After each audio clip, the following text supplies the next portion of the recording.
Good afternoon everybody, this is Craig Greenwood with another video on how we are seeing the world we find ourselves in now. This is 5th of May, a little bit colder here today in Taupo, New Zealand, but hopefully the rain's mostly gone.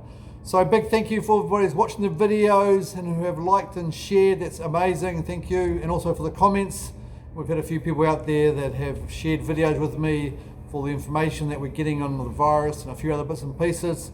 On the economy, what's happening, so it's always good to stay alert and be what's happening out there.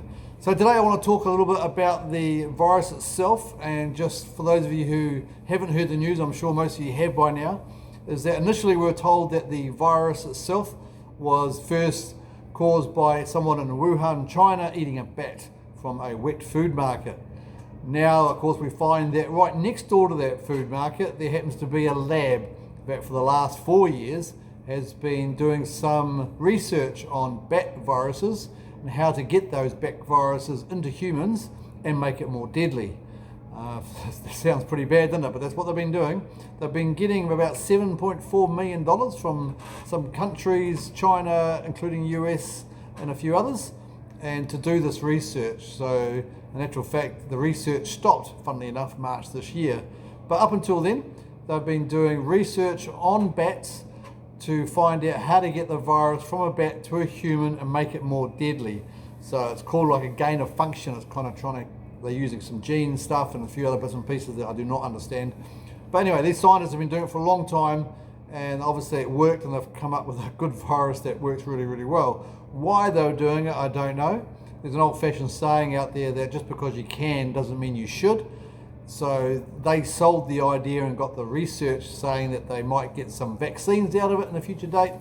Unfortunately, when they did this research, they didn't think about actually finding a vaccine before they managed to get it from bat to human. So how it got out of there, I don't know. Obviously, they either had a security problem, someone got infected, and or it was leaked on purpose. I hope that it wasn't the latter, but who knows? But obviously, that makes sense. This information has come from a doctor that's credible. He knows what he's talking about.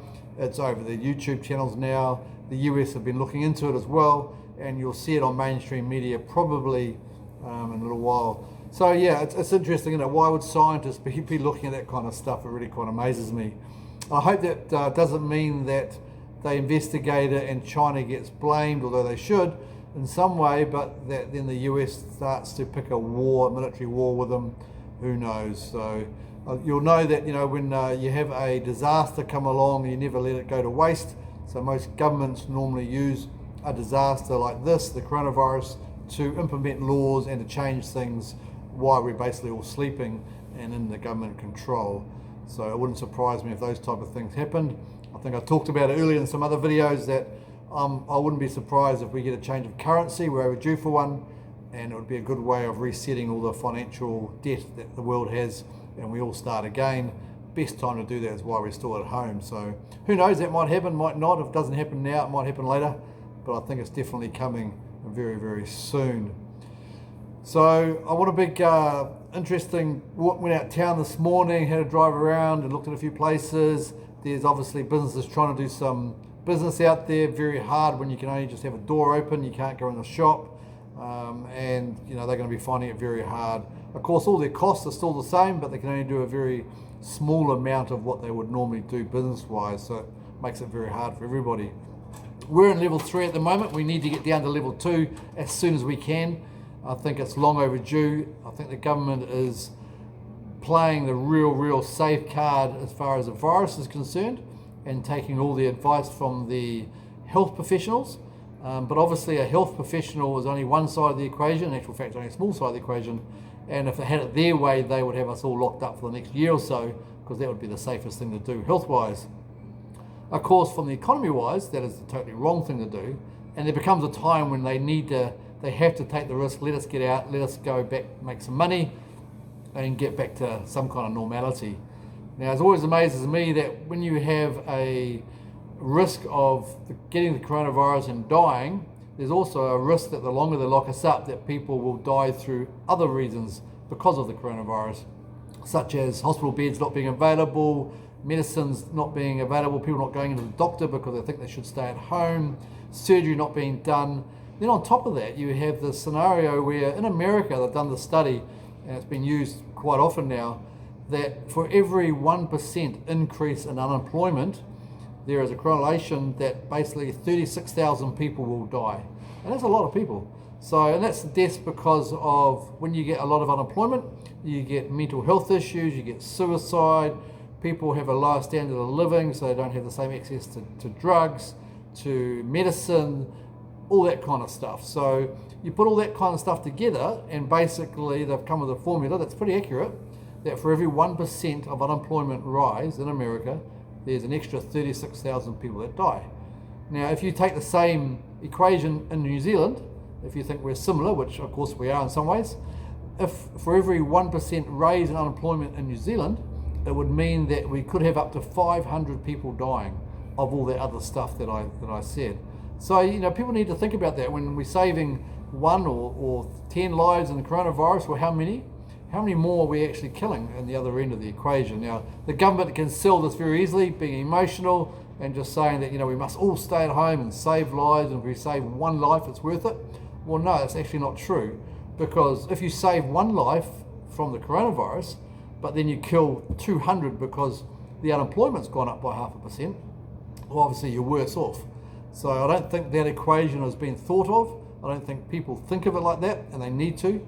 So there's a cost for us staying closed, and the longer we stay closed, the higher that cost is, and the harder it is also for people to get back to normality, get our lives back together, businesses to start up again, and for us all to make some money and get the money circulating around the economy, which we definitely need to do. Hopefully they will open us soon.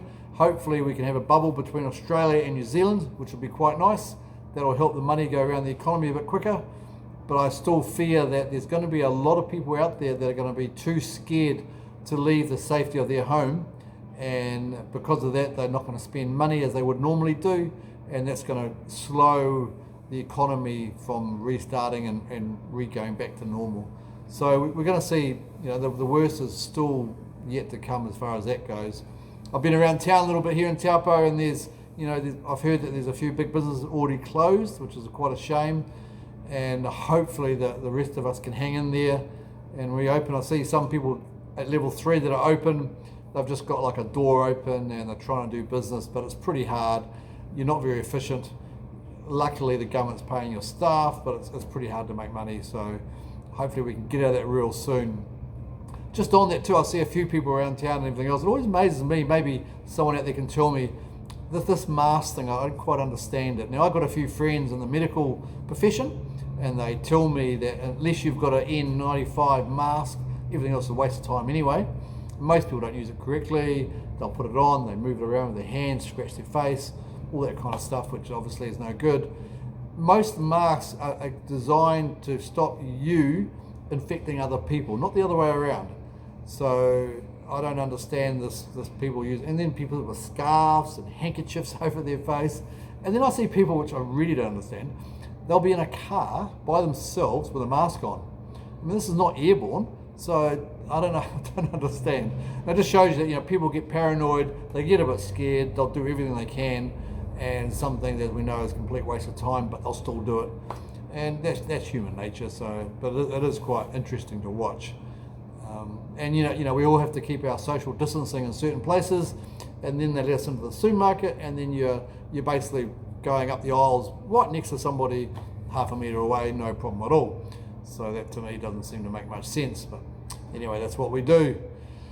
So interesting. So I hope everybody's doing all right out there. I hope everybody's keeping sane, doing some activities to keep your mind active, and hopefully we get back to level 2 as soon as we can, get back to work properly, because I'm not doing anything at the moment much. And so stay safe out there, everybody, and would love to see you back to work as soon as we can. Like, subscribe, and we can keep doing some of these videos. It helps my brain, keeps going. I keep talking about some information, and we're probably getting onto some more stuff that is a bit more un-PC, if you like, coming up, just because that's what I like to talk about anyway. So we'll see how that goes. So in the meantime, stay safe, and we'll see you next time. Thank you.